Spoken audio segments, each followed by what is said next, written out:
रात का समय था और ट्रेन की आवाज गूंज रही थी। अचानक एक यात्रा करने वाली महिला की चीख सुनाई दी। सभी यात्री चौंक गए। क्या इस ट्रेन में कोई रहस्य छिपा था? यह यात्रा उन्हें कहां ले जाएगी? कहानी की शुरुआत एक छोटे से गांव से होती है, जहां एक पुरानी ट्रेन, जिसे सभी भूतिया ट्रेन कहते थे, चलती थी। गांव के लोग कहते थे कि इस ट्रेन में बैठने वाले कभी वापस नहीं आते।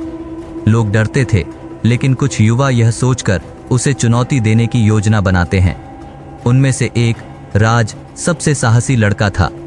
उसने अपने दोस्तों को कहा, चलो हम उस ट्रेन में बैठेंगे, कोई भूत नहीं है। राज और उसके दोस्त एक रात ट्रेन स्टेशन पर पहुंचे। ट्रेन धीरे धीरे आई, धुएं के गुब्बार के साथ। उन्होंने अपना डर छुपाया और ट्रेन में चढ़ गए। पहले तो सब कुछ सामान्य था, लेकिन अचानक ट्रेन की रोशनी क्षीण होने लगी। दरवाजे अपने आप बंद हो गए और अंधेरा घना होने लगा। अचानक एक ठंडी हवा चली और राज ने देखा कि एक पीली आंखें उन्हें देख रही हैं। वह चिल्लाया, क्या है यह? उसके दोस्त भी डर गए। तभी ट्रेन की एक पुरानी परछाई उनके सामने प्रकट हुई। यह मेरी ट्रेन है, उसने कहा, और अब तुम सब मेरे साथ यात्रा करोगे। राज और उसके दोस्तों ने समझा कि ये सभी आत्माएं हैं जो पिछले यात्रियों की थीं। वे उनकी मदद करना चाहते थे, लेकिन आत्मा चाहती थी कि वे उसके लिए एक बलिदान दें। यदि तुम वापस जाना चाहते हो तो तुम्हें अपनी आत्माएं देनी होंगी, वह बोली। राज ने हिम्मत जुटाई और कहा, हम तुम्हारी मदद करेंगे, लेकिन हम अपनी आत्माओं को नहीं देंगे। अब उन्हें एक योजना बनानी थी।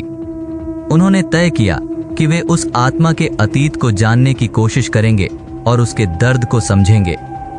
वे पुरानी कहानियां सुनने लगे और धीरे धीरे आत्मा को यादें वापस आने लगी। राज ने उससे कहा, क्या तुम हमें अपनी कहानी सुनाओगी? आत्मा ने बताया कि वह एक बार एक जीवंत लड़की थी, जिसका सपना था कि वह एक अच्छी ट्रेन यात्री बने, लेकिन एक भयानक दुर्घटना में उसकी जान चली गई। वह अपनी यात्रा को समाप्त नहीं करना चाहती थी और इसी कारण भटक रही थी। मैं सिर्फ अपनी सच्चाई जानना चाहती हूं, उसने कहा। राज और उसके दोस्तों ने उसके दर्द को समझा और वह अपने अनुभव साझा करने लगे। उन्होंने उसे बताया कि वह अब भी लोगों के दिलों में जीवित है। आत्मा ने रोते हुए कहा, क्या मैं भी कभी शांति पा सकती हूं? राज ने कहा, हाँ, तुम्हारी कहानी सुनाने से ही तुम शांति पा सकती हो। आत्मा को विश्वास होने लगा और उसने अपनी कहानी को सभी यात्रियों के साथ साझा किया। उसके साथ एक एक करके आत्माएं प्रकट होने लगीं और उन्होंने अपनी सच्चाइयां बताईं। जैसे ही उन्होंने अपनी कहानियां साझा की, ट्रेन की रोशनी तेज हो गई और अंधेरा हल्का होने लगा।